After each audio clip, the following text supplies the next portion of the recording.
Bonjour à tous. Seed Trading avec vous. Je vais revenir sur le BTC, sur toujours notre range, on va dire, notre range par rapport à cette bougie daily, donc cette zone de contrôle entre ce haut et ce bas. Si on revient ici sur ce niveau daily, donc qu'est-ce qu'on constate? On constate quoi? Une explosion du prix ici, donc une accélération haussière ici, lors de l'annonce de XRP, qui a donné un mouvement bullish, mais la problématique c'est qu'il a été ravalé ici. Et ensuite, la bougie de vendredi a ravalé, a fait un avalement baissier. Donc, on remarque bien que le corps ici est passé sous cette bougie là. Donc, cette bougie a avalé la totalité de cette bougie-là. D'accord? On parle du corps, on ne parle pas des mèches. Ok, si on parle des mèches, bien sûr aussi, mais si on se base surtout sur le corps de la bougie. Donc là, on a un avalement baissier. Ok, cela veut dire un avalement baissier, ça veut dire que le prix risque à de fortes probabilités, on parle de probabilité, de faire une continuité baissière. Ok, quand on a un avalement baissier comme ceci. Exemple ici, on a eu un avalement avec deux bougies, ok, mais c'est moins puissant qu'un avalement avec une bougie. Mais quand même, quand on a avalé ici ce niveau-là, on remarque bien, on a eu une troisième bougie baissière, mais qui avait un peu moins de peps. D'accord? Donc faites attention. Le mot à retenir, c'est la prudence. Donc soyez prudent. Ok? On est toujours dans ce niveau de contrôle. Vous remarquez bien que le prix végète sur ce niveau de contrôle. Il y a du trading range à faire. Ok? Ça veut dire qu'on achète le haut, on peut aller chercher le bas. On achète le bas, on peut aller chercher le haut avec un stop très serré. D'accord? Donc ceux qui font du trading, on peut bien sûr faire ici par exemple du trading sur partie haute, partie basse avec un stop serré pas trop loin. Ok, par exemple ici, je peux prendre ici un sell. D'accord, j'ai ma bougie de contrôle. Hop, le prix descend. Je peux prendre ici un petit buy avec un stop serré. Le prix remonte. Je prends ici, hop, je m'arrête ici. Je vois que le prix part pas plus haut. Je prends un sell jusqu'au bas du range. D'accord, si on appelle ça un range dans cette bougie de contrôle. Donc il y a du trading ici de range. Ok, il y en a qui savent le faire. D'accord, il y en a qui ne vont pas le tenter. Mais par contre, si je fais du trading range, je me protège. Ça veut dire que je mets un stop très serré, pas trop loin. Ok, par rapport à une bougie, par exemple, déterminante. Par exemple, je suis ici, par exemple, je prends un achat. Ben, je vais chercher un achat. Soit je m'arrête ici au-dessus, top, je m'arrête. Si je vois que la prix, elle pousse, elle a pris cette liquidité ici, parce que c'est le cas ici, par exemple, elle a pris cette mèche-là.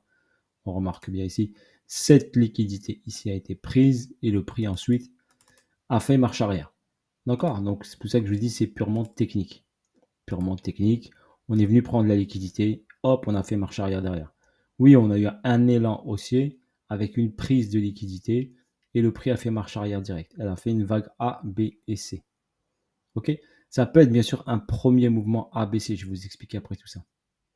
Donc qu'est-ce qu'on constate en daily? On constate ici, tout d'accord, que cette bougie, on doit retenir à avaler celle-là. Donc c'est un avalement baissier et on a dépassé le mid range, si vous voulez. Ok, middle, ok, la moitié du range, le 50% de cette bougie de contrôle de ce range ici. Moi, je l'ai pris sur la bougie de contrôle, hein. Il y en a qui prendront ici le plus bas et le plus haut. Donc, dans la vue d'ensemble, là, on prend ici du recul, la vue d'ensemble. On a quoi ici? Une montée, un arrêt de la tendance, un retracement, ok, bien profond. Ok, un retracement qui représente 25 000 dollars, 19 000 dollars, un retracement environ de 5 000 dollars, 6 000 dollars. Ensuite, une hausse de 19 à 31, c'est ça, 31, ouais. Donc, on va dire une hausse de pratiquement presque 6 000 dollars, donc 19 500, 31 0. Donc, on remarque bien ici, hop, une chute, une hausse, un arrêt de la tendance ici, un deuxième arrêt. Si on définit ça comme un baissier, donc ça, c'est un UT. Ok, il y en a qui vont me dire, c'est pas un saut propre. Ok, c'est pas un saut propre. Oui, mais on peut l'interpréter comme ça. C'est une interprétation. Donc là, ici, on a une première sortie, un retour. On fait un petit récap. Ok, on appelle ça un UA. Sortie, retour. UT, normalement, UT devait aller plus profond. Je l'attendais plus profond. Ça n'a pas été le cas. Il s'est arrêté sur cette zone ici. Donc, il est venu ici titiller cette zone ici avec une réaction en prenant le déséquilibre monthly et une réaction automatique directement derrière puissante.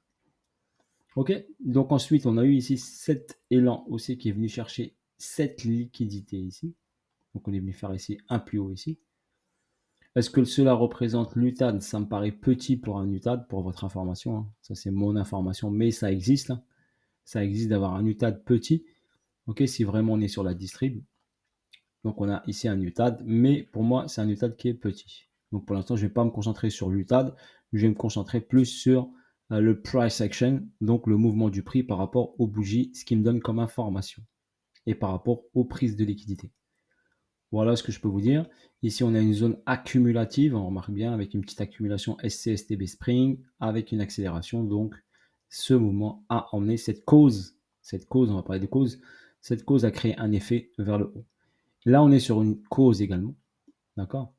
Donc, ça peut être une réaccumulation comme une distribution. Donc, pour l'instant, rien n'est propre, beau à voir, il y a beaucoup de mèches, d'accord? C'est un bel endroit de rejet, ok? On y travaille. Donc, soit c'est une grosse phase de réaccumulation, vu qu'on a créé une phase ici d'accumulation. Ce serait une grosse phase de réaccu pour aller vers le haut, à voir. D'accord? Vu qu'elle n'est pas super propre, donc on ne peut pas dire que c'est une grosse phase de réaccumulation. Ok? Donc, on va attendre les confirmations. Comme ça que je vous ai dit, il faut que ça dépasse, ça aille chercher les 32 700 par exemple, pour que je confirme pour moi que on a ici notre validation. Il y aura forcément un marche arrière des 32 700. Donc si on va chercher les 32 700, donc cette zone ici, on la fracture. D'accord? 32 700, c'est ici montré mauve, la rose. Donc si on passe au-dessus, il y aura forcément une marche arrière, comme je vous l'ai expliqué, pour aller chercher la grosse zone en haut entre 37 000 et 48 000 dollars. Donc étape par étape, il ne faut pas se presser, il faut observer ce que le marché nous montre, que le marché nous donne, ok, pour prendre ensuite une décision.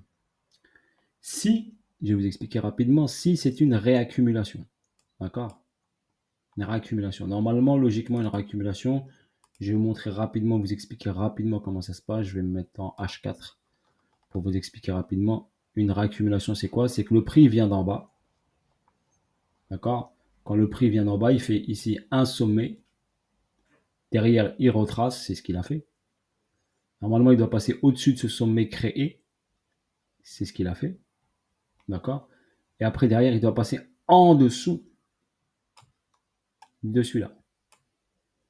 Si on veut faire une réaccumulation. D'accord? Et après, quand on est passé en dessous de ça, on doit valider une prise au-dessus. Et quand on aura validé une prise au-dessus, ce qui peut arriver bien sûr pour la suite, je vais vous expliquer. Soit, il y a deux possibilités. Soit on reprend l'argent qu'on a créé en bas pour prendre maximum de force et repartir ensuite sur le vrai mouvement haussier qui fera la réaccumulation. Option 2, ça veut dire qu'on fait ce mouvement-là, qu'on a fait haut, bas, on prend l'argent ici. C'est important de prendre cet argent-là pour prendre de la force. Après la profondeur de la descente, elle peut être là, elle peut être là, elle peut être là, on ne peut pas savoir.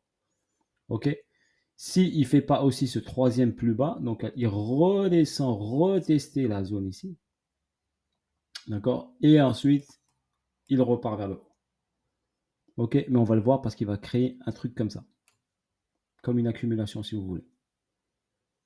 OK? Donc voilà, c'est quoi le schématique d'une réaccumulation. Pour l'instant, on a la première partie. Donc on va dire qu'on a la phase A et le début de la phase B. Donc je dirais ici, si je trace ici la ligne, donc là, ça ferait la phase A. Donc on a la phase A de ce mouvement qui est ici. Donc cette partie-là, ce serait la phase A. Donc tout ça, ce serait la phase A. Et en ce moment, on est sur la phase B d'une réaccumulation. OK, la phase B que je vous ai dit, il y a prise en haut, c'est ce qu'il vient de faire, et prise en bas. OK, donc on y va étape par étape. OK, je vous explique. C'est pour ça que je vous dis je patiente. Je ne suis pas du tout pressé. J'attends les confirmations. D'accord? Car la phase B, OK, elle peut aller beaucoup plus basse ici quand elle va chercher l'argent ici. bah forcément, elle va aller dans un endroit précis. Où peut-elle aller? Elle peut aller ici, dans les 28 200, 28 300. Voire, elle peut aller retester toute cette zone. D'accord? Si par exemple, il le fait en 2 étapes, cette réactu, comme je vous l'ai expliqué, ça veut dire qu'on est sur la phase A qui a été faite. On va faire la phase B. Donc, on peut s'arrêter ici. S'il l'a fait en 2 étapes, la descente, comme je vous l'ai expliqué, en bas, en haut, on peut aller chercher même les 32 700. Revenir en bas, prendre maximum de force pour aller faire le big mouvement jusqu'au 37-48. Ok? Il faut se préparer à ça. Ça, c'est une possibilité. Ça, c'est une réaccumulation. D'accord? C'est une réaccumulation. Donc, pour votre information, voilà, j'essaie de vous décortiquer, vous expliquer le plus simplement possible. C'est pour ça que je dis, je ne me précipite pas. Ce n'est pas les news qui vont me changer. Moi, je regarde le price action. Je sais ce qui va faire le prix, ce qu'il est potentiellement capable de faire. Ok? Donc, c'est pour ça que je ne me précipite pas sur le mouvement. J'attends qu'il me montre, qu'il me donne des informations. Quand j'aurai toutes mes informations, j'interviendrai sur le marché. Si par exemple j'ai cette prise de liquidité, bah là je peux tenter un buy. D'accord? Sur cette prise de liquidité. Je vous dis moi comment je ferai. Je pourrais tenter un buy sans aucun problème. Car je suis sur ma phase B. Ok? Si j'ai ma montée, je vois ici que le prix, par exemple, il est venu chercher en bas, il va chercher en haut, il prend cet argent ici. Et bien ici, je vais être vigilant, je vais encaisser.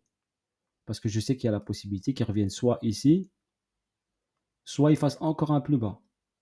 Et s'il va faire un plus bas, ben je l'attendrai. J'attendrai de voir. C'est simple.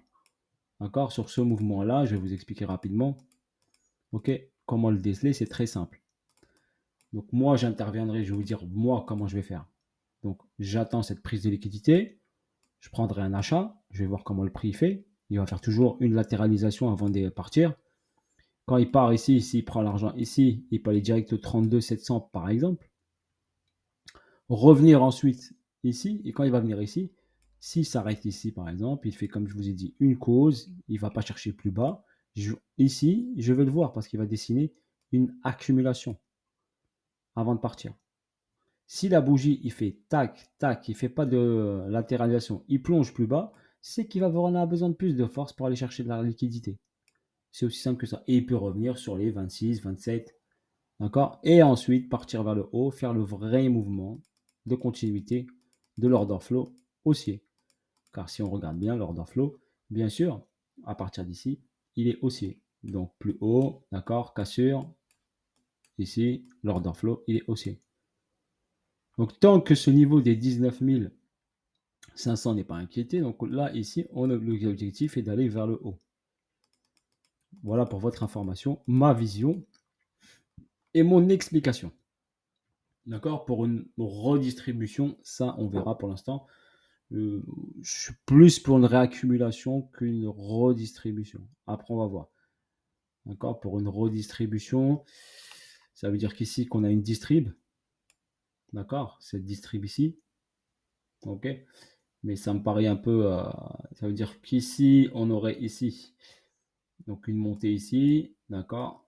Cette descente ici. Mais je ne suis pas pour une redistrib. Donc, après, je vais voir ce que le prix me présente. D'accord? En ce qui concerne une redistrib. Parce qu'une redistrib, ce serait...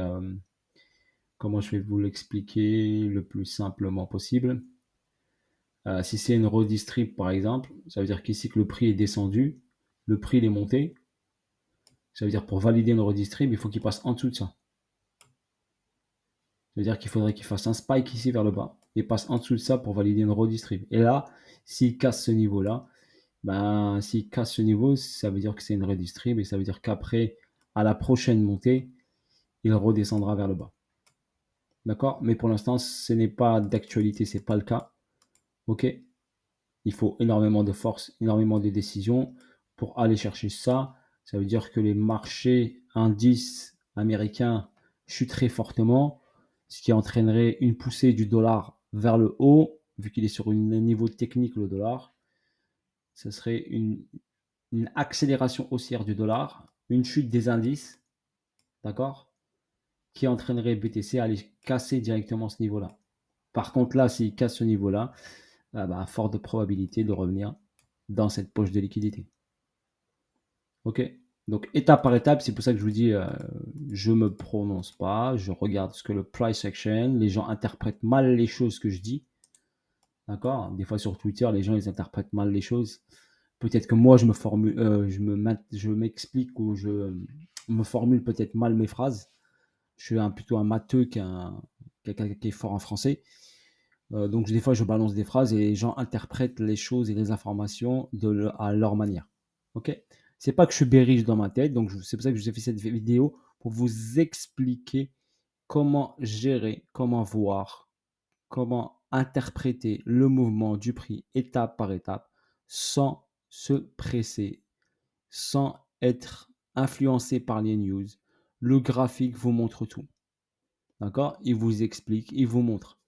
Donc, il faut juste de la patience, beaucoup de patience et de la prudence. OK? Votre capital, il est précieux. Donc, si vous ne rentrez pas en trade, précipitez pas. Vous aurez une opportunité de trader le marché. Vous aurez une opportunité de rentrer dans le marché. Vous n'êtes pas obligé de trader tout le temps, tout le temps, tout le temps. Chaque semaine, chaque mois, vous êtes obligé de rentrer en position. Non, attendez la bonne opportunité. Là, cette opportunité, je ne l'ai pas prise, c'est pas grave. J'attendrai la prochaine. Je patiente pour avoir la bonne information, pour attendre la prochaine opportunité pour soit buy, soit sell.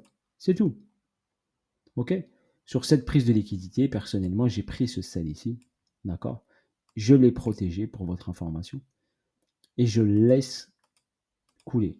Est-ce qu'il va me chercher cette poche, cette liquidité-là? Je vais attendre. Donc maintenant, je vais vous expliquer. Si je vais en 4 heures, OK? Parce que je l'ai expliqué rapidement sur Twitter, je vais un peu l'éclaircir. J'ai dit, si BTC ne dépasse pas ce niveau-là, vous voyez ce niveau-là? Donc ce niveau-là, c'est les 31 300. Si BTC donc, ne dépasse pas ce niveau-là, même s'il monte ici et il s'arrête dans cette zone ici, ça veut dire qu'il a envie d'aller chercher cet argent. Donc, on passera, comme j'avais dit, il mangera, parce que je me suis exprimé comme ça, mangera les 29K. Oui, il mangera les 29K, donc il passera sous les 29K. Allez, par exemple, à 28 800, 28 200 ou 28 500, un truc comme ça. Ok, voilà ma réponse par rapport à ce que j'ai exprimé sur mon Twitter. Pour votre information, j'ai dit il va manger les 29K s'il ne dépasse pas ce niveau-là.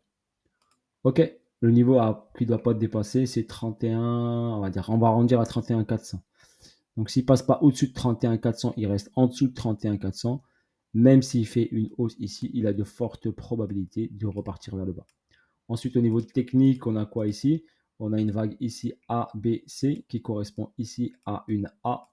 Donc on peut avoir une B suivie d'une continuité C, ok, qui va prendre cet argent-là. Ok? Ça ne veut pas dire forcément qu'on est baissier, je vous l'ai expliqué. Ça peut être une validation de réaccumulation. Voilà sur ce pour l'explication détaillée sur le Bitcoin. J'espère que cette analyse technique peut vous aider et vous aider à comprendre le marché et le mouvement du prix. Voilà, Seed Trading était avec vous. Ceux qui sont un peu méchants, c'est pas grave, hein, je m'habitue. Je me suis habitué à des commentaires un peu durs. Mais ça, c'est pas grave. Ok, moi je vous ai expliqué sur cette vidéo le plus de choses possibles et le plus de possibilités possibles que le BTC doit faire au niveau du mouvement du prix. Voilà les probabilités. Et on va patienter, vu que c'est le week-end, donc forcément le week-end, c'est un peu calme, c'est plat, c'est plus comme avant. Donc on remarque bien, le week-end, il n'y a pas grand-chose qui se passe. D'accord? Ok. Donc on patiente, on attend l'ouverture lundi, où on va voir s'il y a un petit mouvement ce soir dans la nuit ou dans la soirée, on verra. Ok, ou sinon il va rester en latéralisation sur ce niveau-là. Bisous à tous, force à vous tous, et je vous dis à bientôt pour de nouvelles vidéos et de nouvelles aventures si Trading était avec vous. Ciao, ciao.